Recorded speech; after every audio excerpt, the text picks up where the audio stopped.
नमस्कार, मैं हूं हेमेंद्र शर्मा और आप देख रहे हैं MP round up. Madhya Pradesh विधानसभा के चुनाव जैसे जैसे नजदीक आ रहे हैं वैसे वैसे ये साफ हो रहा है कि दिसंबर 2023 में होने वाले विधानसभा चुनावों में भारतीय जनता पार्टी का चेहरा मुख्यमंत्री शिवराज सिंह चौहान नहीं होंगे।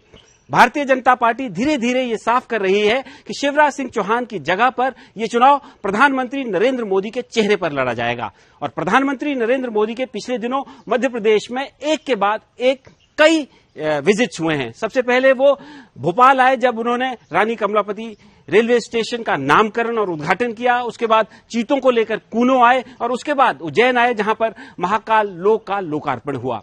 और आने वाले दिनों में ओंकारेश्वर में आदि शंकराचार्य की मूर्ति का अनावरण होना है और उम्मीद जताई जा रही है कि प्रधानमंत्री नरेंद्र मोदी एक बार फिर से ओंकारेश्वर आएंगे। दूसरी तरफ मध्य प्रदेश सरकार का जो जनसंपर्क विभाग है, वो जो एडवर्टाइजमेंट्स अखबारों को दे रहा है, उनमें से भी शिवराज सिंह चौहान का फोटो धीरे धीरे लुप्त होता जा रहा है। अभी अक्टूबर 31 को सरदार वल्लभ भाई पटेल की जयंती पर जनसंपर्क विभाग ने जो अखबारों को फुल पेज एडवर्टाइजमेंट दिया, उसमें भी सरदार वल्लभ भाई पटेल और नरेंद्र मोदी का ही फोटो लगा।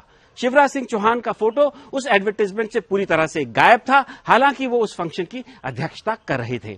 तो ये सवाल तो है ही कि भारतीय जनता पार्टी ये सब क्यों कर रही है। क्या 4 बार के मुख्यमंत्री का जनता का उनके ऊपर से विश्वास उठ गया है और भारतीय जनता पार्टी इस बात को जानती है, या भारतीय जनता पार्टी ये शिवराज सिंह चौहान का जो लंबा शासनकाल है उसके वजह से जो एंटी इनकम्बेंसी उत्पन्न हुई है उससे लड़ने के लिए उनकी ये स्ट्रैटेजी है, और या भारतीय जनता पार्टी को ये मालूम है कि शिवराज सिंह चौहान का जो शासनकाल है उसका अब सूर्यास्त होने वाला है। इन सभी सवालों पर बात करने के लिए हमारे साथ मौजूद हैं सीनियर जर्नलिस्ट और हमारे regular commentator mister Arun Dikshit. Sir, आपका बहुत बहुत स्वागत है। सर, सबसे पहले तो ये बताइए कि ये कितना सही और या कितना गलत होगा ये बोलना कि शिवराज सिंह चौहान के चेहरे पर अब चुनाव नहीं लड़ा जा रहा है। हेमंत जी, मैं आपको थोड़ा पीछे ले चलता हूं। 2003 का चुनाव भाजपा ने जीता था। 93 के इलेक्शन में जब बाबरी मस्जिद गिराए जाने के बाद चारों तरफ ये माना गया था कि बीजेपी जीतेगी, तब कांग्रेस जीत गई थी। और उसके बाद 10 साल से दिग्विजय सिंह रहे। 2003 में उमा भारती की अगुवाई में जो बीजेपी लड़ी तो कांग्रेस का बंटाढार हुआ था। 2003 में जीतने के बाद 10 महीने बाद उमा भारती चली गई क्योंकि उनका हुबली का एक झंडे का इशू था। उसके बाद बाबूलाल गौर चीफ मिनिस्टर बने, 1 साल 5 महीने के बाद वो भी गए।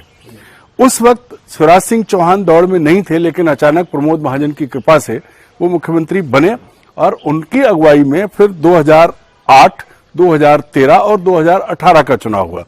अब आप देखिए 2008 का परिणाम, 2013 का परिणाम और 2018 आते आते जो आप कह रहे हैं वही हुआ था कि शिवराज सिंह के चेहरे से लोग ऊब गए थे। उस चेहरे को, क्योंकि लगातार वही सब हो रहा था जो 10 साल के दिग्विजय सिंह के शासन में हुआ। हम उन मुद्दों पे आगे बात करेंगे, लेकिन ये स्थिति बनी कि शिवराज सिंह का चेहरा लोगों को पसंद नहीं आया।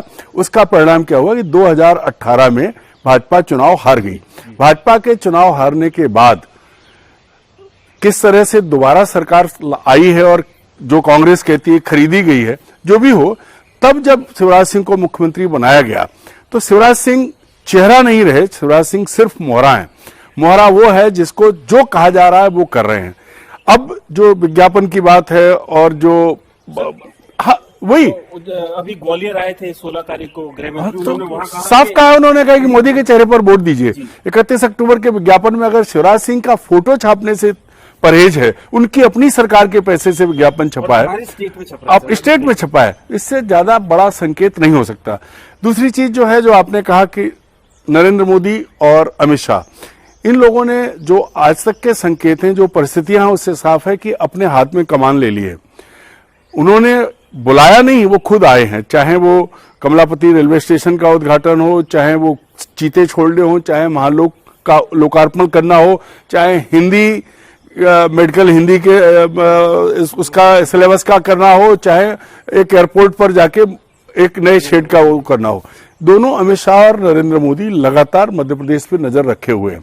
अब आप ऐसे समझिए, मध्य प्रदेश भाजपा का एक रियल एस्टेट है, मतलब उनकी नर्सरी है, उनकी नर्सरी भी है, उनकी लैब भी है। अब यहाँ क्या हुआ है, यहाँ हम पहले चले शिवराज सिंह पर बात करें तो उसके साथ साथ हम दिग्विजय सिंह को भी जोड़ेंगे। याद करिए, ये 2003 में दिग्विजय सिंह ने कहा कि वो 10 साल तक संन्यास लेंगे। और उसके बाद उमा भारती जीती, फिर शिवराज सिंह आ गए। तो 2008 का जो चुनाव हुआ वो दिग्विजय सिंह के संन्यास का चुनाव था। लेकिन उस चुनाव में कांग्रेस ने बहुत अच्छा किया था, दमदारी से चुनाव लड़ा था, बहुत अच्छा किया था।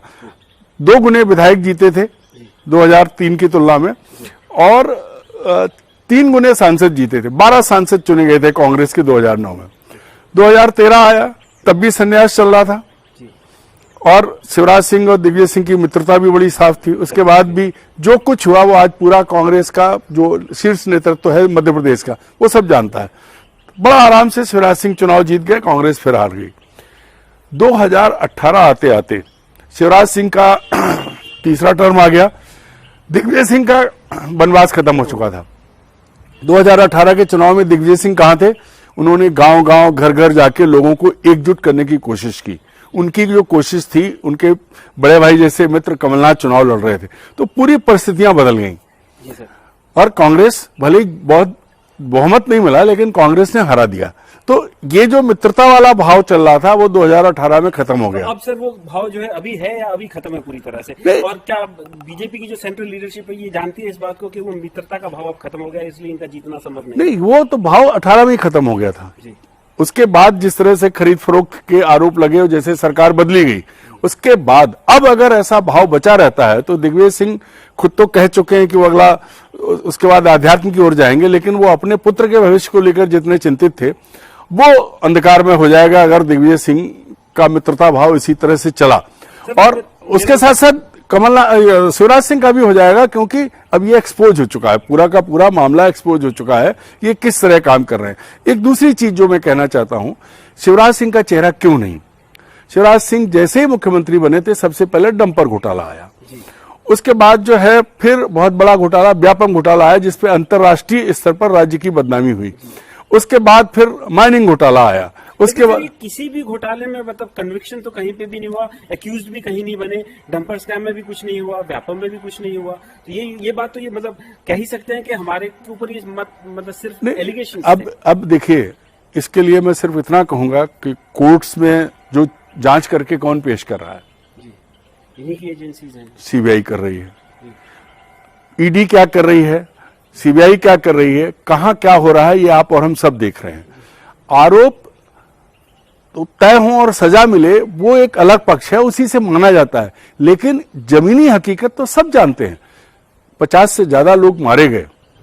जो मंत्री जेल में व्यापम घोटाले में थे उन्होंने, अब मैं उसको जिक्र नहीं कर सकता क्योंकि मेरे पास उनके कहे के अलावा कोई सबूत नहीं है, उन्होंने सारी पीड़ा शेयर की थी और कहा था कि सबने हिस्सा लिया है, सबका हिस्सा था, और यही वजह है कि वो असमय मरे, जेल से बाहर आए और उसके बाद बीमारी के दौरान उनकी मौत हुई। उसके अलग किस्से हैं। तो उसके बाद एक और कांड कमलनाथ के टाइम पे हुआ, उसके बाद वो दब गया। इस पे भी मैं आपका थोड़ा सा ओपिनियन चाहूंगा कि एक हनी ट्रैप मध्य प्रदेश में आया था जब कमलनाथ मुख्यमंत्री थे। उसमें तमाम बड़े आरएसएस के और बीजेपी के नेताओं के नाम उछाले गए, अखबारों में छापे गए, किसी ने कोई खंडन नहीं किया, लेकिन उसके बाद वो स्कैम एकदम हनी ट्रैप जो था स्कैंडल वो खत्म हो गया। दरअसल उस वक्त जो अफसर कमलनाथ के आंख कान बने हुए थे वो अफसर भी उस ट्रैप में थे। उनकी वजह से कमलनाथ चूंकि खुद कोई फैसला नहीं ले पाते थे, ना उन्होंने कोई फैसला लिया, या तो उन्होंने वो किया जो दिग्विजय सिंह कह रहे थे या दिग्विजय सिंह द्वारा पदस्थ कराए गए अफसर कह रहे थे। आप याद करिए उस वक्त चीफ सेक्रेटरी से लेके वो लोग थे जो कभी दिग्विजय सिंह के बहुत कॉन्फिडेंट थे,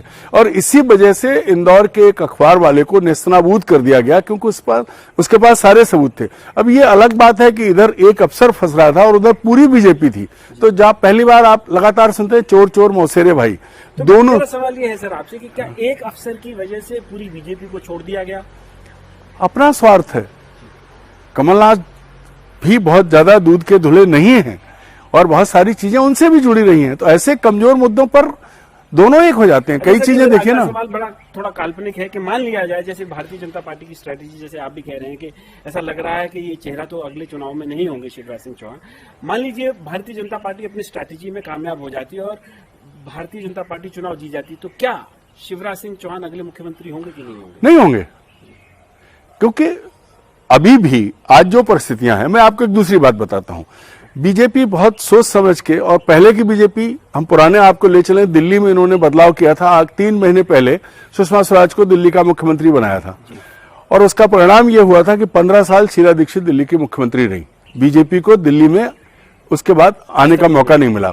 इन्होंने 1 साल पहले गुजरात में बदलाव किया था, दूसरे राज्यों में भी जो बदलाव किए हैं इस नेतृत्व में वो समय रहते किए, और इनको ये मालूम है कि जितनी देर करेंगे उतना नुकसान होगा। तो ये जो 31 अक्टूबर का विज्ञापन है ये इसका संकेत है कि शिवराज सिंह चेहरा नहीं है, मोहरा है। और उसके बाद अब आप देखिए जो बात हम कर रहे थे व्यापम के बाद माइनिंग के बाद अब नर्सिंग, उसके बाद पोषण आहार, घोटाले दर घोटाले हैं, चलते जा रहे हैं, सब चल रहे हैं। ये ठीक है, मान लेते हैं कि सब नहीं, ये मान लेते हैं कि सबका हिस्सा है, सब में बट रहा है, इसलिए कोई नहीं बोल रहा है और ना एजेंसी कर रही है ना केंद्रीय नेतृत्व इस पर बात कर रहा है। लेकिन वो जनता जो पिस रही है, अब आप लेटेस्ट लीजिए, सीएम राइज स्कूल का बड़ा विज्ञापन हुआ कि सैकड़ों करोड़ रुपया खर्च करके 69 सीएम राइज स्कूल बन रहे हैं। सवाल यह है कि जो हजारों स्कूल बिना टीचर के हैं, आप उनकी तरफ क्यों नहीं देख रहे हैं? आप उनके भी सीएम हैं। आप कुछ जगहों पर वाहवाही लूटने के लिए नए स्कूल बनाना चाहते हैं, लेकिन जो आपके चल रहे स्कूल हैं उनमें आप एक टीचर अपॉइंट नहीं कर पा रहे हैं। हेडलाइन मैनेजमेंट, हाँ, सिर्फ उनमें आप एक टीचर अपॉइंट नहीं कर पा रहे हैं। उनके आप उनमें जो बेसिक सुविधाएं होनी चाहिए उनको छोड़ दीजिए, एक कमरा नहीं दे पा रहे हैं।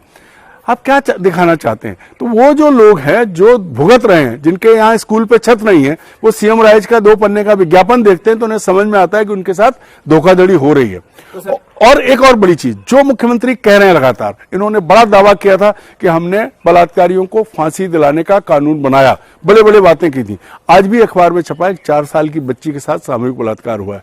बलात्कार नहीं रुके, महिलाओं के साथ अत्याचार पे मध्य प्रदेश नंबर 1 है। किसी भी स्तर पर कोई असर न उनके कानून का है न इनके शासन का है।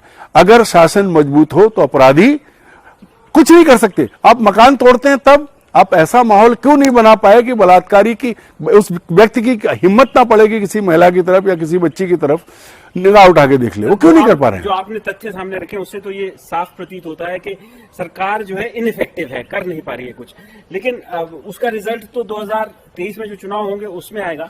लेकिन आपने बताया कि उस चुनावों के बाद शिवराज सिंह चौहान अगर जीतती भी है पार्टी तो वो चेहरा नहीं होंगे, मुख्यमंत्री नहीं होंगे। तो मेरा सर फाइनल कंक्लूडिंग जो सवाल आपसे वो ये है कि क्या भारतीय जनता पार्टी अभी, क्योंकि आपने कहा कि समय रहते भारतीय जनता पार्टी चेंज करती है, लेकिन समय तो मध्य प्रदेश में भी है, 1 साल बाकी है, और 1 साल पहले भारतीय जनता पार्टी ने गुजरात में, उत्तराखंड में सक्सेसफुली चेंज किए हैं। तो क्या मध्य प्रदेश में उस तरह का चेंज संभव है? देखिए, जो रणनीति नरेंद्र मोदी और अमित शाह ने अब तक अपनाई है, क्योंकि यही दोनों भाजपा हैं, तो वो कभी भी कर सकते हैं। क्योंकि 2 चीजें समझिए, 2024 में मध्य प्रदेश की 29 लोकसभा सीटें बहुत मायने रखती हैं, और जो स्टेट अभी चुनाव में जा रहा है वो गुजरात, वो अमित शाह और नरेंद्र मोदी का गृह प्रदेश है। वहां जो हालात खराब हुए हैं और जो दुर्घटना और जो हुई, जिस तरह से मोदी जी के बयानों को तोड़ के जिस तरह की बातें हो रही हैं, उससे यह साफ है कि भाजपा नेतृत्व, यूं कहें नरेंद्र मोदी और अमित शाह परेशानी में हैं। अगर गुजरात और उसके बाद मध्य प्रदेश हार गए तो 2024 के लोकसभा चुनाव में बहुत बड़ी मुश्किल होगी। और आप ये भी याद करिए कि 2018 में ही शिवराज सिंह के चेहरे को नकारा जा चुका है। ये तो इस स्थिति में यह साफ है कि नरेंद्र मोदी और अमित शाह शिवराज सिंह को नवंबर तक चुनाव लड़ने तक मुख्यमंत्री बनाए रखें, इसमें बहुत बड़ा संदेह है। क्योंकि उनकी जो थ्योरी रही है, और अगर मुख्यमंत्री बने रहे तो नया मुख्यमंत्री कोई और होगा, शिवराज सिंह मुख्यमंत्री नहीं होंगे, ये बहुत साफ लिखा है। तो भारतीय जनता पार्टी के लिए और खासकर प्रधानमंत्री नरेंद्र मोदी और गृह मंत्री अमित शाह के लिए मध्य प्रदेश के चुनाव बहुत इंपॉर्टेंट हैं। यहां पर वो कोई चांस नहीं लेना चाहते, और शायद यही कारण है कि जो 2023 के दिसंबर में मध्य प्रदेश में चुनाव होने हैं, उसमें प्रधानमंत्री नरेंद्र मोदी ही भारतीय जनता पार्टी का चेहरा होंगे, ऐसा भारतीय जनता पार्टी के एक्शन से प्रतीत हो रहा है। एमपी राउंड अप में आज सिर्फ इतना ही। कल फिर मुलाकात होगी, तब तक के लिए थैंक यू, गुड बाय।